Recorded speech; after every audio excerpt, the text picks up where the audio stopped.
محرم کا مہینہ ویسے ہی فضیلت والا مہینہ ہے اور حرمت والا مہینہ ہے کہ جسے اللہ تبارک و تعالی نے حرمت بخشی ہے اور اللہ تبارک و تعالی نے اس کی فضیلت بیان فرمائی ہے، اور اس کے ساتھ ساتھ آپ صلی اللہ علیہ وسلم نے بھی محرم کے مہینے کی فضیلت بیان فرمائی ہے۔ پھر اس کے بعد 10 محرم کا جو دن ہے، یعنی محرم کا جو 10واں دن ہے، اس کے بھی بہت زیادہ عظیم الشان فضائل آئے ہیں اور اس کی فضیلت کئی طرح سے آپ صلی اللہ علیہ وسلم نے بیان فرمائی ہے۔ اب جو بھی فضیلت ہوتی ہے کسی چیز کی، تو اللہ تبارک و تعالی نے اگر کسی چیز کو فضیلت بخشی ہے، جیسے رمضان کا مہینہ ہے، رمضان کے مہینے کو اللہ تبارک و تعالی نے فضیلت بخشی ہے، تو اس کے ساتھ ساتھ اللہ تبارک و تعالی نے ہمیں روزے دیے ہیں کہ ہم روزے رکھ کر اس مہینے کی فضیلت کا شکر ادا کریں۔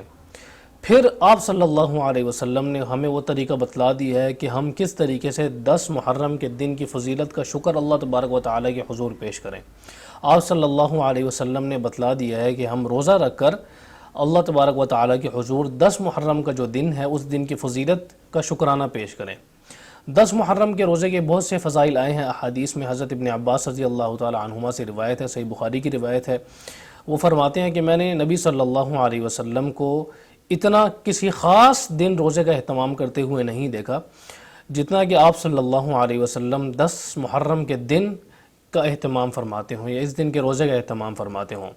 تو آپ صلی اللہ علیہ وسلم کی طرف سے ہمیں معلوم ہو گیا کہ آپ صلی اللہ علیہ وسلم کتنا اہتمام فرماتے تھے 10 محرم کے دن کا۔ پھر دوسری روایت صحیح مسلم میں ہمیں ملتی ہے، حضرت ابو قتادہ انصاری رضی اللہ تعالی عنہ سے ایک لمبی روایت ہے، اس میں مضمون ہمیں ملتا ہے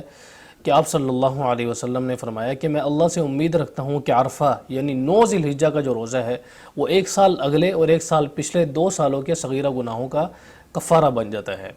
اور جو 10 محرم کا روزہ ہے وہ 1 سال پچھلے گناہوں کا کفارہ بن جاتا ہے، یعنی گزشتہ جو 1 سال ہے اس کے ایک صغیرہ گناہوں کا کفارہ بن جاتا ہے۔ پھر جو 10 محرم کا دن ہے اس کے روزے کی بہت زیادہ شرعی بھی اہمیت ہے اور تاریخی بھی اہمیت ہے۔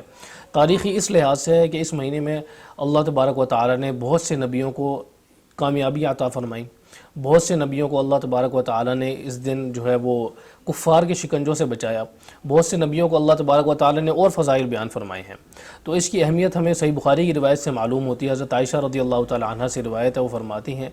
کہ جو عاشوراء ہے وہ لوگ روزہ رکھا کرتے تھے رمضان کے روزے فرض ہونے سے پہلے، اور یہ ایک ایسا دن تھا کہ جس دن کعبہ کو غلاف پہنایا جاتا تھا۔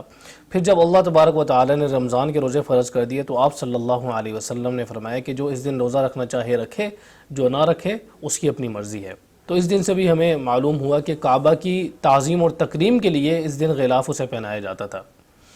اس طرح کی اور بھی روایات ہمیں ملتی ہیں کہ جن سے ہمیں معلوم ہوتا ہے کہ اس دن کی فضیلت بہت زیادہ تاریخی اہمیت کی حامل ہے کہ لوگ رمضان کے روزے فرض ہونے سے پہلے اس دن روزے رکھا کرتے تھے۔ اب ہمیں بعض روایات سے بھی معلوم ہوتا ہے کہ آپ صلی اللہ علیہ وسلم نے یہودیوں کو دیکھا جب یہودی روزہ رکھا کرتے تھے۔ ظاہر ہے کہ رمضان کے روزے فرض ہونے سے پہلے بھی آپ صلی اللہ علیہ وسلم اس دن کا روزہ رکھا کرتے تھے، لیکن جب آپ صلی اللہ علیہ وسلم مدینہ تشریف لائے اور آپ صلی اللہ علیہ وسلم نے یہودیوں کو دیکھا کہ یہودی اس دن روزہ رکھتے ہیں، تو آپ صلی اللہ علیہ وسلم نے ان سے دریافت فرمایا، جیسے کہ صحیح مسلم کی روایت میں ہے کہ تم اس دن روزہ کیوں رکھتے ہو؟ تو یہودیوں نے بتلایا کہ اس دن اللہ تبارک و تعالی نے حضرت موسیٰ علیہ السلام کو فرعون سے نجات عطا فرمائی، اور اس دن حضرت موسیٰ علیہ السلام جو ہے وہ فرعون غرق ہو گیا اور حضرت موسیٰ علیہ السلام کامیاب ہو گئے، تو اس دن اس لیے ہم روزہ رکھتے ہیں۔ تو آپ صلی اللہ علیہ وسلم نے بھی روزہ رکھنے کا ارادہ فرما لیا کہ ہم بھی روزہ رکھیں گے، یعنی فضیلت تو اس کی پہلے سے چلی آ رہی تھی، لیکن پھر بھی آپ صلی اللہ علیہ وسلم نے مزید تاکید کے لیے اس دن کا روزہ رکھنے کا ارادہ فرما دیا۔ حضرت ابو موسیٰ رضی اللہ تعالیٰ عنہ سے روایت ہے، وہ فرماتے ہیں کہ عاشوراء کے دن کی یہودی بہت زیادہ تعظیم کیا کرتے تھے اور اس دن کو عید سمجھا کرتے تھے، تو آپ صلی اللہ علیہ وسلم نے فرمایا کہ تم اس دن روزہ رکھو۔ تو اب یہاں پر ایک بڑی ہی کنفیوژن پائی جاتی ہے لوگوں میں، اور اکثر لوگ یہ کہتے ہوئے ہمیں نظر آتے ہیں کہ روزہ کیوں رکھیں ہم؟ یہ دن کوئی شکر کا دن تھوڑی ہے، یہ دن کوئی خوشیاں منانے کا تھوڑی ہے، یہ دن تو حضرت حسین رضی اللہ تعالیٰ عنہ کی شہادت کا دن ہے، تو اس دن افسوس کرنا چاہیے، اس دن انسان کو خوشی نہیں منانی چاہیے۔ تو سب سے پہلی بات تو یہ ہے کہ روزہ کسی خوشی کے لیے نہیں رکھا جاتا ہے، اور روزہ ایک شکرانے کے طور پر رکھا جاتا ہے۔ روزہ یہاں پر شکرانے کے طور پر اللہ تبارک و تعالی نے بتلایا ہے اور آپ صلی اللہ علیہ وسلم نے بتلایا ہے۔ دوسری بات یہ ہے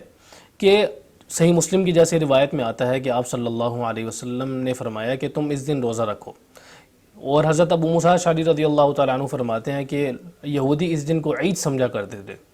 تو آپ یہ دیکھیں کہ عید کے دن کوئی روزہ رکھتا ہے؟ نہیں رکھتا نا۔ تو آپ صلی اللہ علیہ وسلم نے فرمایا کہ تم اس دن روزہ رکھو، یعنی ہماری عید نہیں ہے، آپ لوگ شکر ادا کرو اللہ تبارک و تعالیٰ کا روزے کے ذریعے۔ اگر تو عید کا دن ہوتا تو ہم لوگ عید کے دن تھوڑی روزہ رکھتے ہیں، ہم عید کے دن کھاتے پیتے ہیں، ہم عید کے دن جو ہے وہ خوشیاں مناتے ہیں، انسان کھاتا پیتا ہے، خوشیاں مناتا ہے۔ تو اصل جو حضرت حسین رضی اللہ تعالیٰ عنہ کی شہادت ہے، اس کی جو فضیلت ہے، اس کی فضیلت آپ کیسے حاصل کر سکتے ہیں؟ یعنی آپ جو ان کی شہادت ہوئی ہے اس کے لیے جو انسان ان کی یاد تازہ کرتا ہے تو وہ روزے کے ذریعے کر سکتا ہے، خوشیوں کے ذریعے تھوڑی کر سکتا ہے۔ ایک اتنا دردناک اور المناک واقعہ ہے، اس کو آپ یاد کریں روزے کے ذریعے۔ جب انسان کھاتا پیتا ہے تو وہ تھوڑی یاد کر سکتا ہے، یہ کھا لینا پی لینا یہ کوئی غم کا تھوڑی مقام ہے۔ جس بندے کو غم ہوتا ہے وہ کھانا پینا چھوڑتا ہے، وہ کھاتا پیتا نہیں ہے۔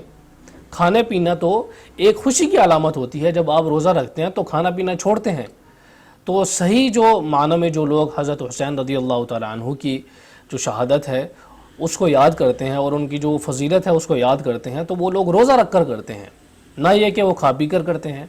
یہ تو صرف نام نمود ہے کہ آپ کھا پی کر اور یہ پھر دعویٰ کریں کہ ہم لوگ جو ہے نا حضرت حسین رضی اللہ تعالیٰ عنہ کی شہادت کو ہم جو ہے نا وہ یاد تازہ کر رہے ہیں اس کی۔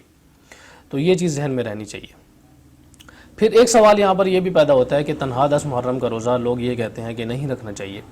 یہ بات صحیح ہے کہ احادیث میں مضمون آتا ہے کہ آپ صلی اللہ علیہ وسلم کا جو آخری سال تھا تو اس سال آپ صلی اللہ علیہ وسلم نے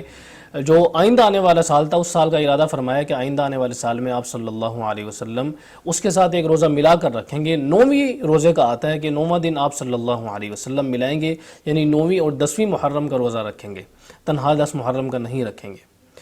جیسے ہمیں صحیح مسلم میں معلوم ہوتا ہے اس دن کا کہ آپ صلی اللہ علیہ وسلم جو ہے وہ وفات ہو گئی اور آپ صلی اللہ علیہ وسلم کا ارادہ تھا رکھنے کا، مگر اس کے ساتھ ساتھ ہمیں حضرت ابن عباس رضی اللہ تعالیٰ عنہما کی روایت بھی ملتی ہے، اس میں اس بات کا ذکر ہے کہ تم لوگ یہودیوں کی مخالفت کرو اور 9ویں اور 10ویں کا روزہ رکھو۔ تو اس کے ساتھ ساتھ پھر مسند احمد میں حضرت ابن عباس رضی اللہ تعالیٰ عنہما کی ایک اور روایت ہمیں ملتی ہے، وہ فرماتے ہیں کہ آپ صلی اللہ علیہ وسلم نے فرمایا کہ تم یہودیوں کی مخالفت کرو، ایک دن پہلے روزہ رکھو یا ایک دن بعد میں روزہ رکھو۔ مسند احمد کی یہ روایت اگرچہ سند کے لحاظ سے تھوڑی سی کمزور ہے، لیکن جو پہلے حضرت ابن عباس رضی اللہ تعالیٰ عنہما کا قول گزرا ہے اس سے اس کی تائید ہوتی ہے۔ تو مقصد یہ نہیں کہ اس وقت یہ تھا کہ یہودیوں کی مخالفت ہو تو اس سے ایک دن پہلے رکھا جا سکتا تھا یا ایک دن بعد میں رکھا جا سکتا تھا۔ تو اگر کوئی تنہا 10 محرم کا بھی روزہ رکھتا ہے تو وہ گناہ نہیں ہوتا اس میں، البتہ ایک اس میں ناپسندیدگی ہے، مکروہ تنزیہی ہے، تو وہ رکھ سکتا ہے، مگر پھر بھی بہتر یہ ہے کہ آپ 9ویں کا روزہ ملائیں اس کے ساتھ یا 11ویں کا روزہ ملائیں 10ویں محرم کے روزے کے ساتھ۔